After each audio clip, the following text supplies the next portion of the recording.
Hey guys, welcome to this week's episode of the Intentional Life podcast. I'm Amy Selby and this is my husband, AJ Selby. And we love hearing from you guys, hearing what questions and topics that you have. So we love to just dive into those, answer those. We love talking about, on this podcast, obviously, but just in general in our life, we love talking about how to just add that extra bit of intentionality into whatever it is that you're doing, marriage, dating, your job, your walk with the Lord, and how that little bit of extra intentionality makes something that could be so overwhelming, maybe just a little less overwhelming.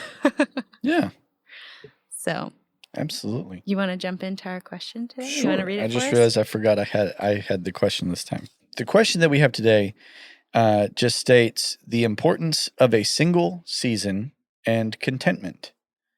And so if I had to guess what this person is talking about, it has to do with the importance of not always being in a dating relationship and the contentment that goes with that. Yeah. It's a good question. I think that's something that most of us, I would say all of us, but some people maybe don't wrestle with that. But I think a lot of us do wrestle with being single at times. Or have wrestled. Yeah. Yeah.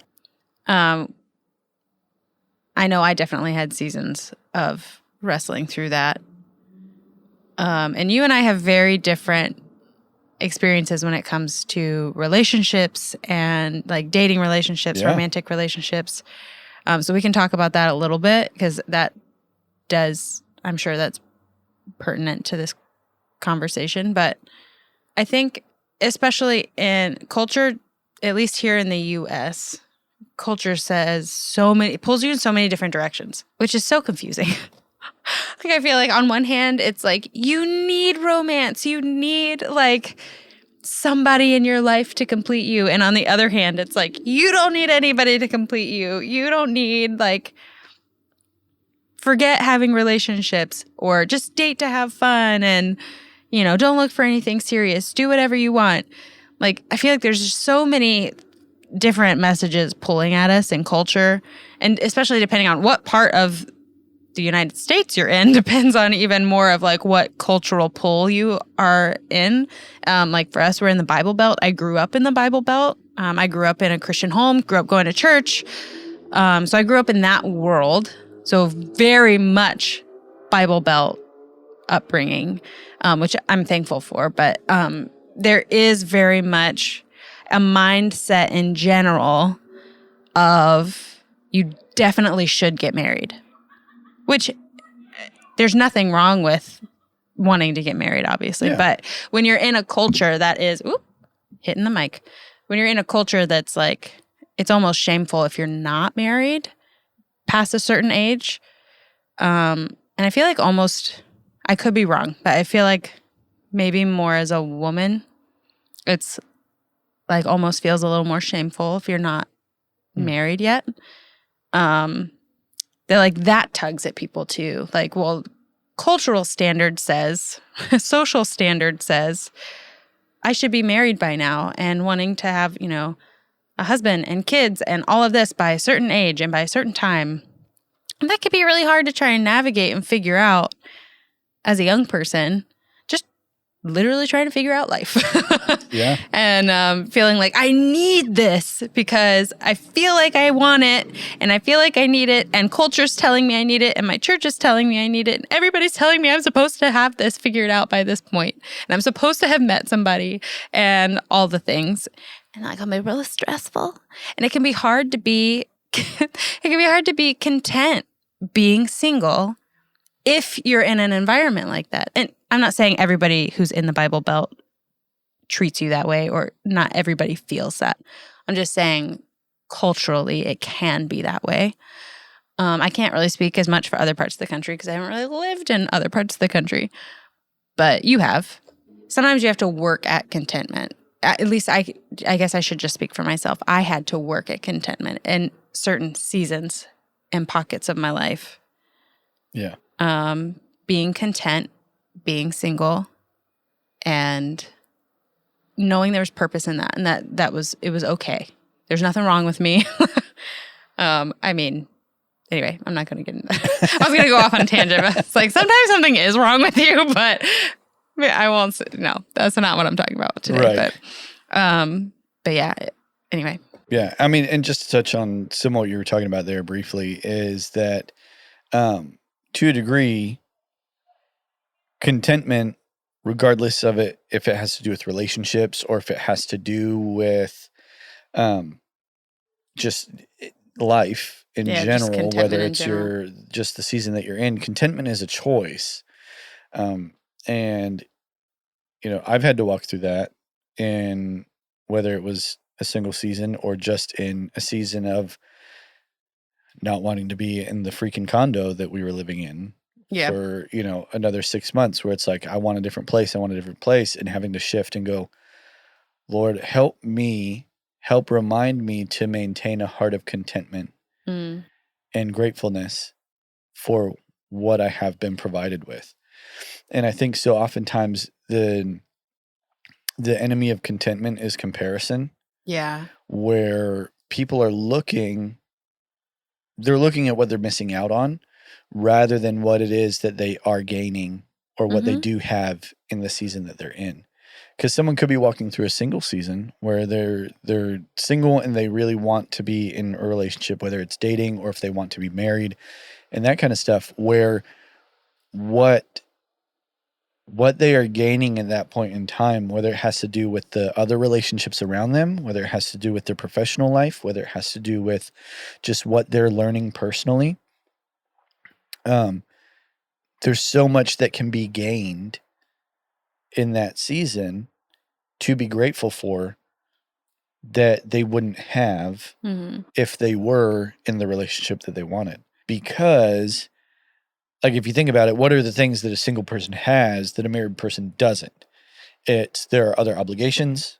There are other people that you have to make decisions with regarding your finances. There are other people involved that has to do with, what's your social schedule? What's your, travel schedule? What's your vacation look like? That kind of stuff, which, as a single person, I remember there were multiple times where I would pick up at, 11 o'clock, at night or, 2 o'clock in the morning and be like, I'm going to go drive to such and such a place for a quick trip last minute. Yo, if I woke Amy up at 2 a.m. and said, hey, let's jump in the car and go here because we have these couple days off. Let's just go for a quick trip. I'd probably be like, you're crazy. Go back to bed. She would not be happy with me at all. And so I think that regardless of whether it's dealing with a season of being single and wanting a relationship or anything else that you're struggling with contentment with, you have to make the choice to continue to just ask God to help your heart remain content in that season, and for you to see what it is that you do have in that season rather than what you feel like you're missing out on, and to not get caught up in the comparison game. That's why I think that social media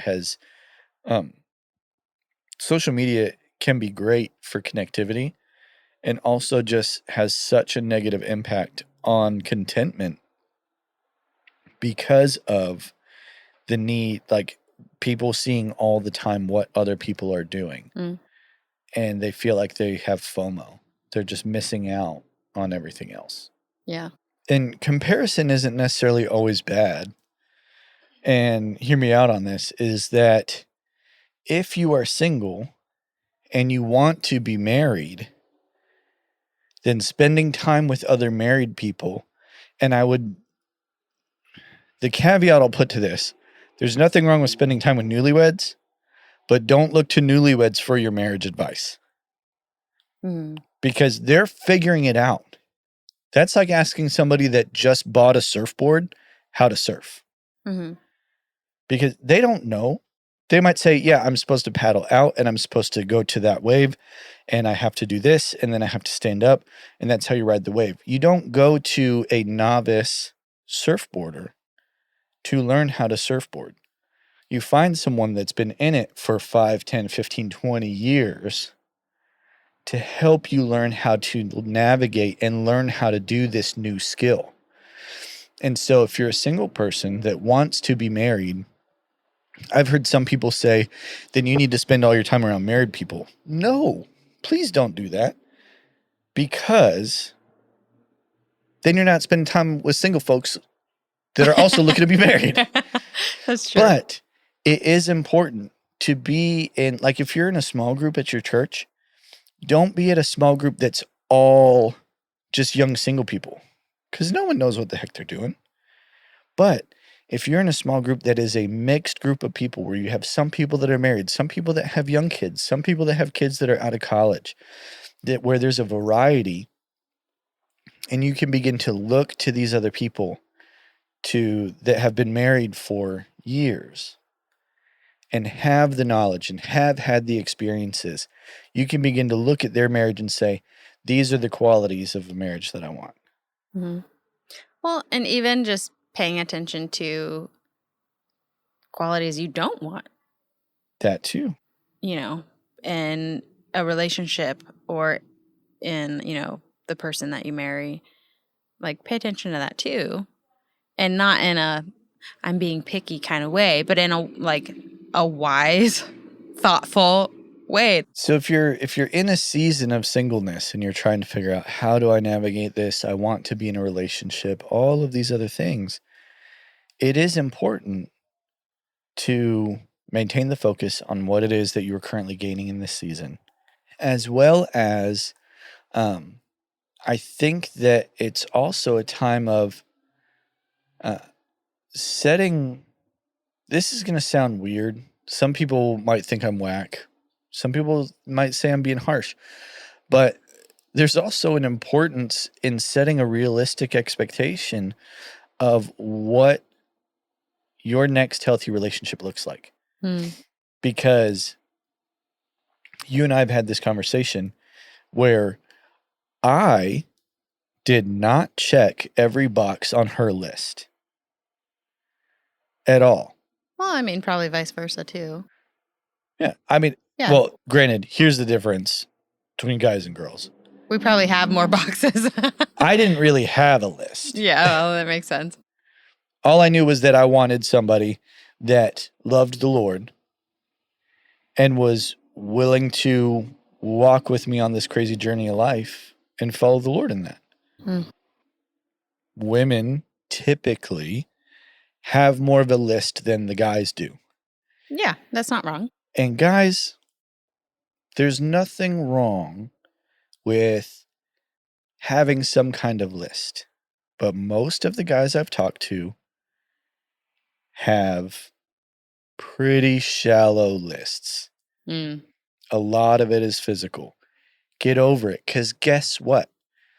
50 years from now, the Instagram model that you married ain't going to look like that Instagram model. Or in a few years after she has her first baby.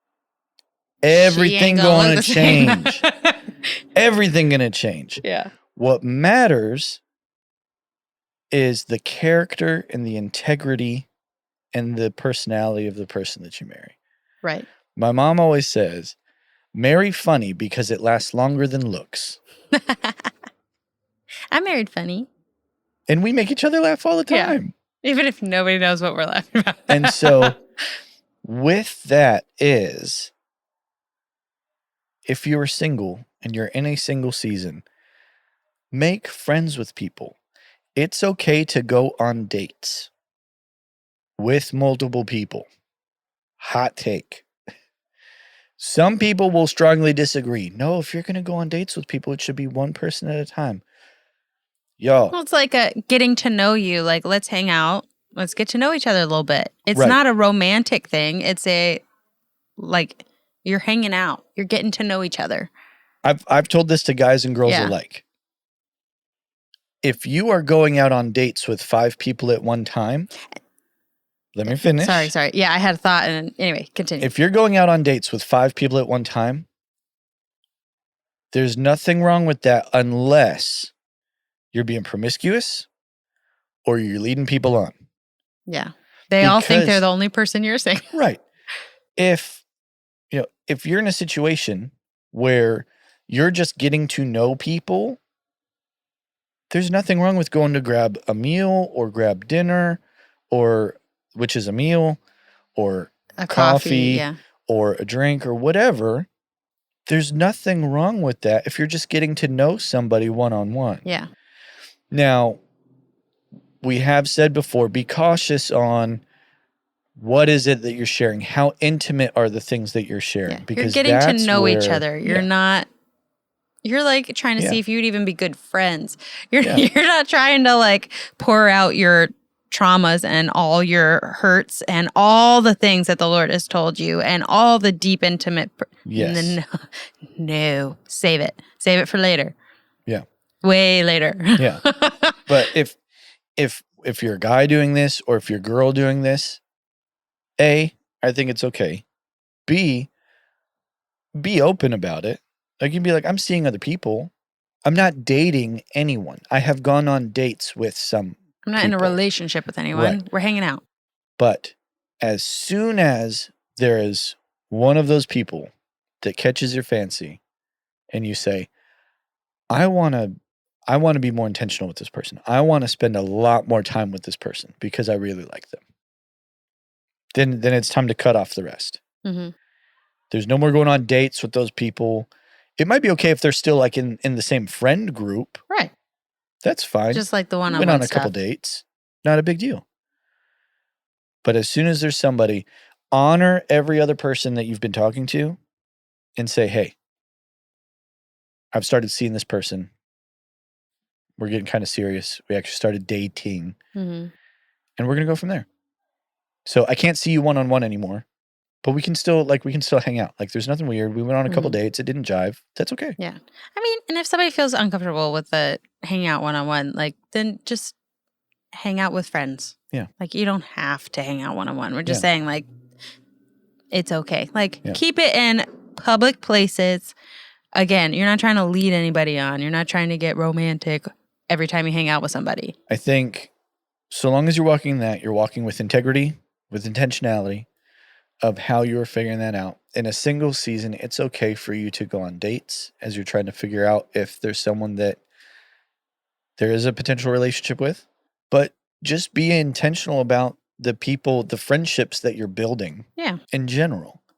I've been in the scenario where I've been the third wheel for a long time. I used to live with a couple where I was the third wheel for everything.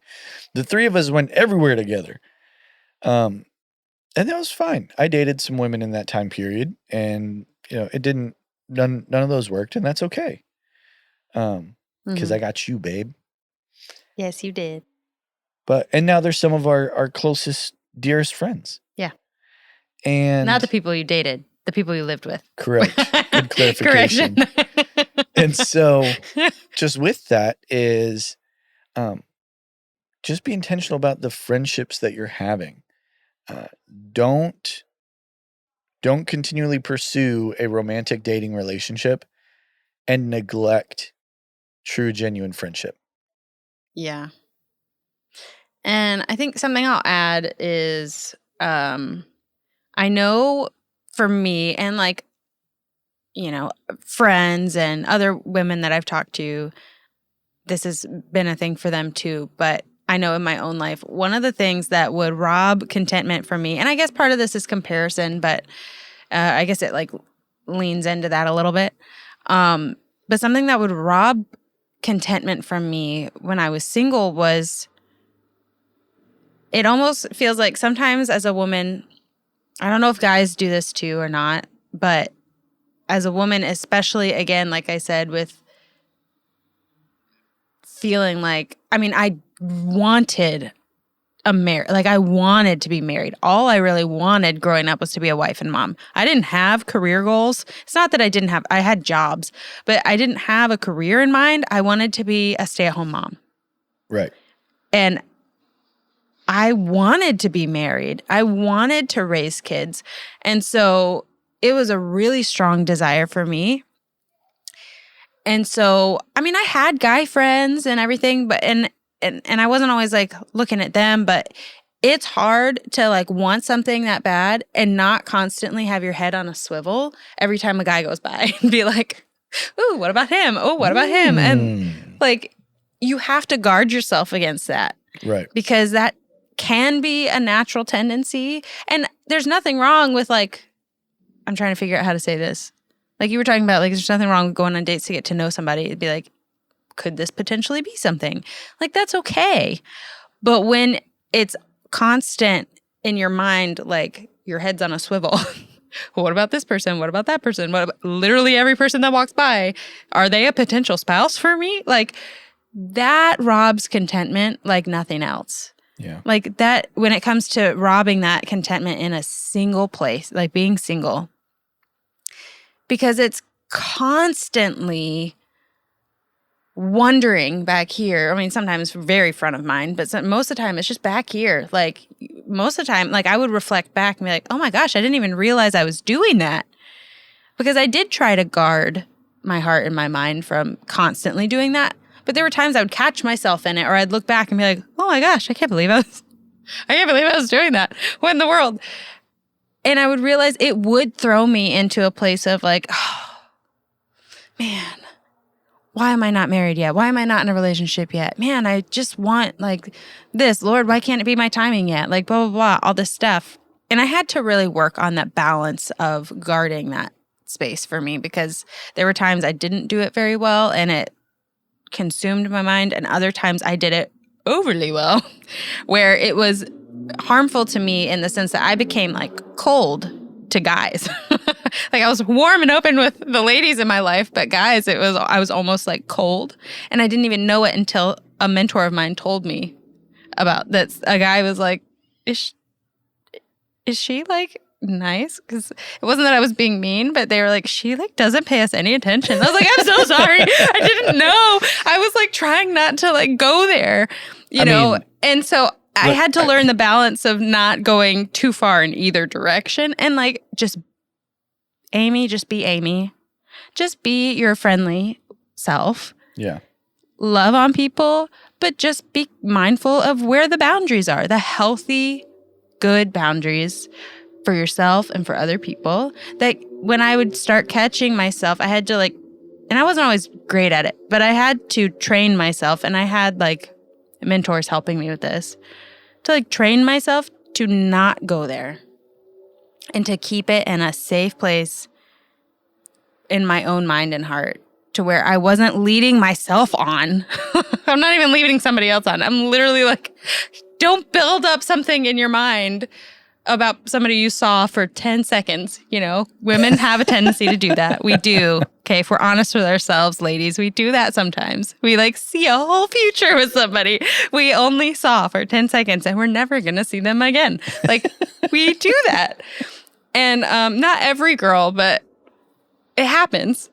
And so I had to train myself to not go there. Yeah. For something I wanted so bad. And to just trust that the Lord had me in his hands, and he knew what he was doing with my life, and that I just had to follow his leading and his timing, and I had to trust it. And I wasn't always happy with it, but I had to trust it. And sometimes I wrestled, and other times it was like smooth sailing, contentment came easy, and other seasons I was like, it was a struggle. And, you know, you reach different ages or different seasons and different points in your life where, you know, maybe I was very content, and now I hit this point and now I'm wrestling a little bit. And now it feels like I got to work on that all over again. I got to work to be content all over again. And it's like when I reach that place of discontent in being single, I have to ask myself, sometimes someone very close to me, or, you know, and asking the Lord, why am I not content right now? What is it? Am I comparing? Am I putting my head on a swivel? Am I discouraged? Am I upset that it hasn't happened yet? Like, what's the thing? Am I fearful that it'll never happen? Like, what is the root of why I'm not content?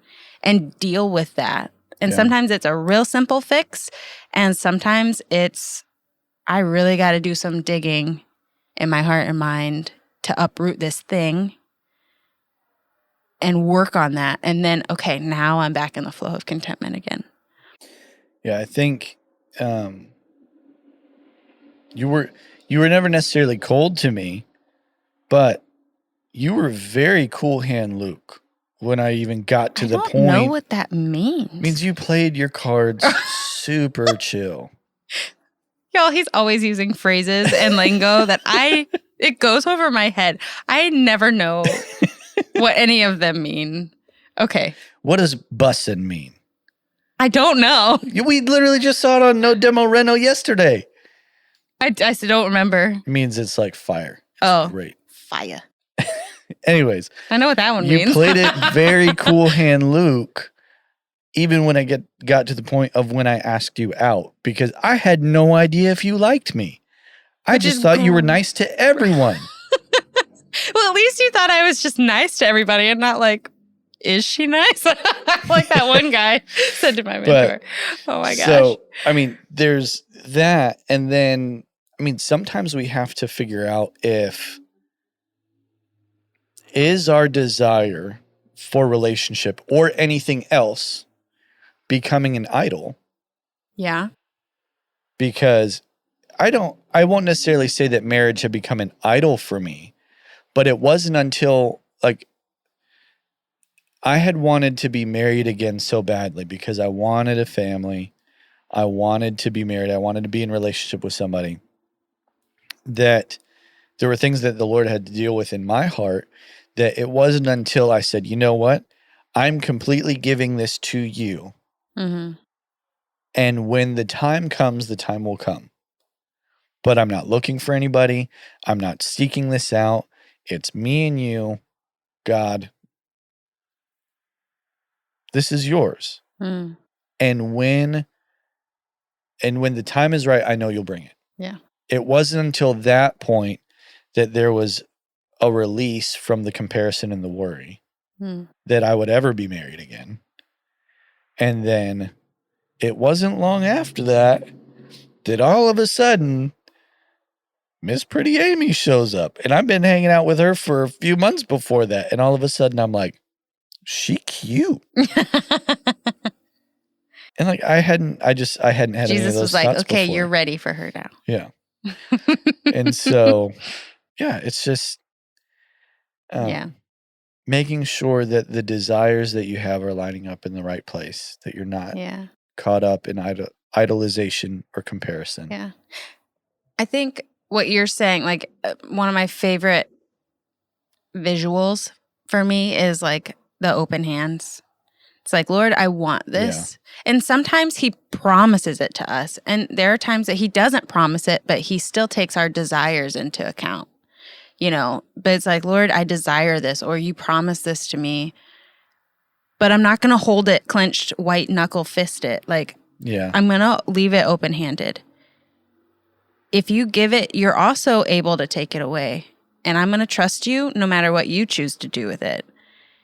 And you'll help me walk through the season if you give it to me or you don't. Yeah.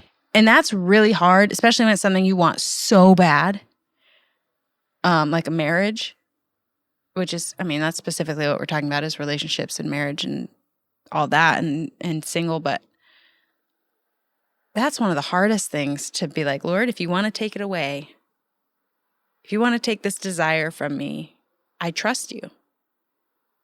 And to let him do it if he does it. Like that, to be able to have that kind of trust with the Lord is so hard. But that's necessary, I think, also to be content. Yeah. Specifically in the arena of relationship, marriage, wanting, you know, all of that. Sorry, I just bumped that. But just open-handed. Mm-hmm. Because if we're just clenched fists like this too, with, oh, this is my desire, or, oh, this is what he promised me, like, we can't receive anything else he would even want to give us if our hands aren't open to receive it either. We can't give it up and we can't receive anything else. All we have is this. And the Lord can do so much more with open hands than he can do with clenched fist. Yeah. And just don't expect it to ever be in the timing you see in your own head. Mm-hmm. Because it almost never works out that way. Yeah. And just to give a little bit of background, I know we got to wrap it up here shortly. Yep. To give a little bit of background, I mean, you vaguely mentioned, like, or alluded to, you'd been married before. Yeah. So your background with being single and my background with being single is totally different. Mm-hmm. You grew up, I mean, in your teens and 20s, like, you dated several different people, and you were married once before meeting me, and divorced before you met me. Clarification. Yeah, I'm not the reason he got divorced. He met me after. But then I'm the complete opposite. You were the first person I ever dated. You were my first kiss. Like, you were the first guy I romantically held hands with. I mean, literally, you were my first in everything. And I mean, I guess not my first crush. I had crushes. I had plenty of those. I just kept them very, very close. I was embarrassed every time I had a crush. So I had lots of crushes, but I never dated anybody. I was never going to ask a guy out. Nobody asked me out. So I was like, well, found out later down the road, there were plenty of guys that actually liked me, but none of them ever asked me out, except one guy in high school. And I was like, no. I forgot about that. He did ask me out. I was like, no. He asked me out through IM. And I was like, you can't ask me out to my face. I don't want it. So anyway, there was that. But I had lots of guy friends, which I'm very thankful for. Mm-hmm. But nobody ever asked me out. So I just remember sometimes just being really frustrated. I'm like, no, am I just the buddy? Like, am I not feminine enough? I don't understand. The Lord did kind of show me, I mean, this is me personally. This isn't everybody that, is in the situation I was in. But the Lord did show me at one point in my early 20s, like, I'm hiding you on purpose. I don't want them to see you. Because you don't need everyone to see you. You just need the guy I have for you to see you. And when that guy comes, he will, when the time's right, and it'll be good. And that was not always easy, but that did help for me to be content. Up until that point, I was like, why? Why does nobody ever ask me out? Yeah. And so, yeah, we had completely different experiences with that. The way we had to navigate being single and not being single and all of that. So we had very different lessons that we learned along the way based off of those experiences.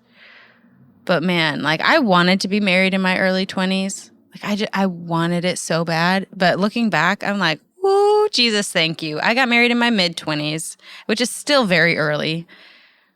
But Jesus knew I was not ready. As much as I thought I was ready, I was not ready to be married. I had a lot of maturing growing up to do still. Had a lot of things that the Lord needed to work out in me. Could it have worked? Yeah, it could have. But I'm grateful that he made me wait till 25 to get married. Which, again, looking back, it's like, that's not very long at all. But at the time, it was excruciating having to wait. But because of that, I did learn a lot. I grew a lot in my relationship with the Lord. I grew in friendships with other people.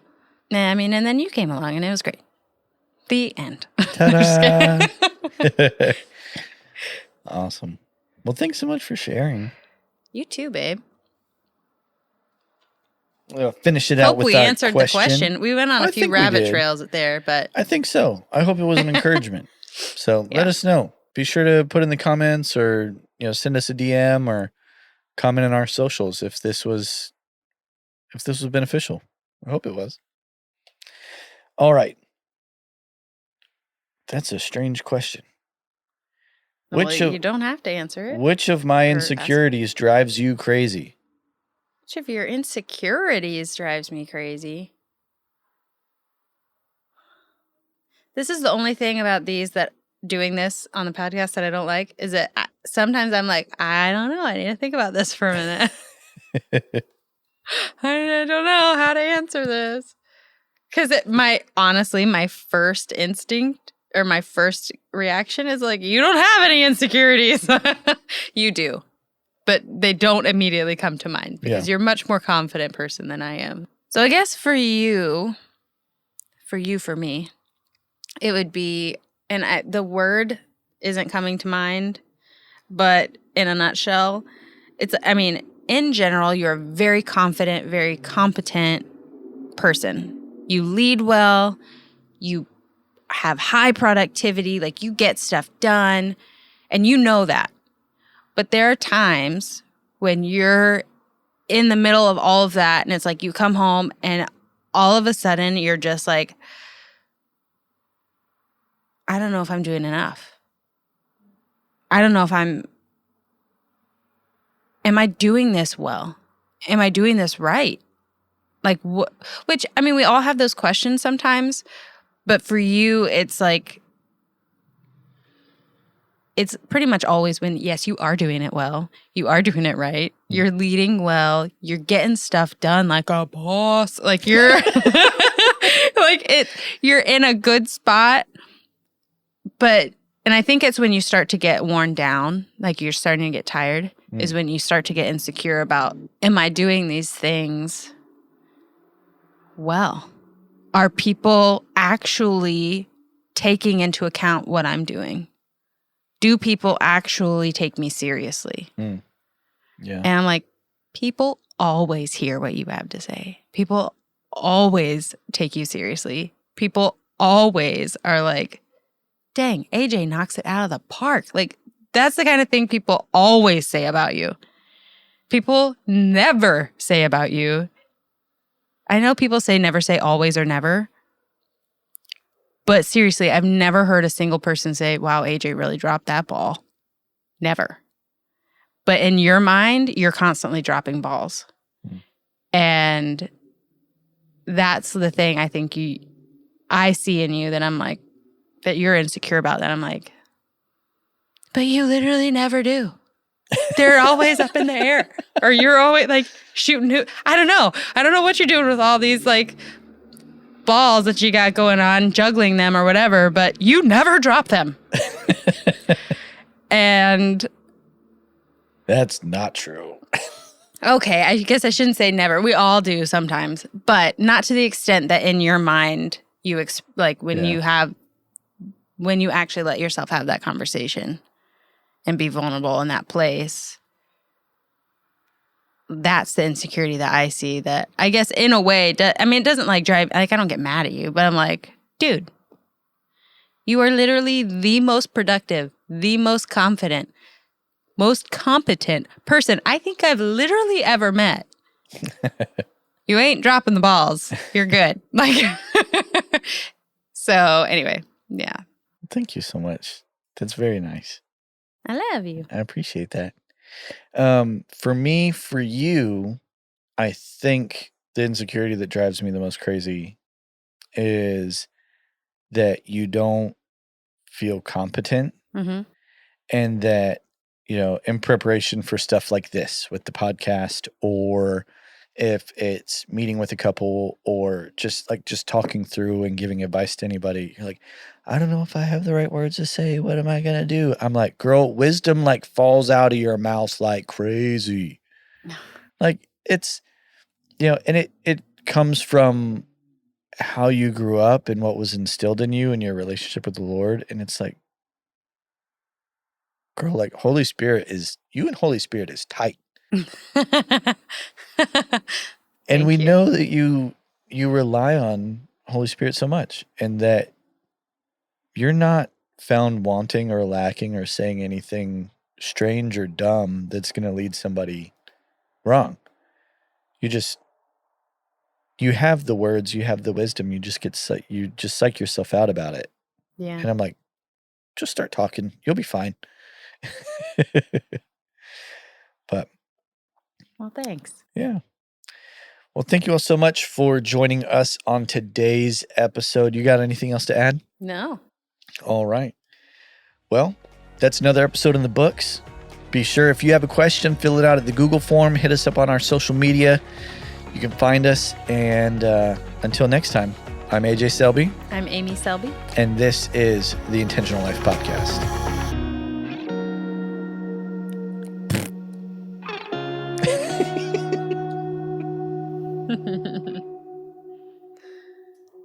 Those church bells in the background.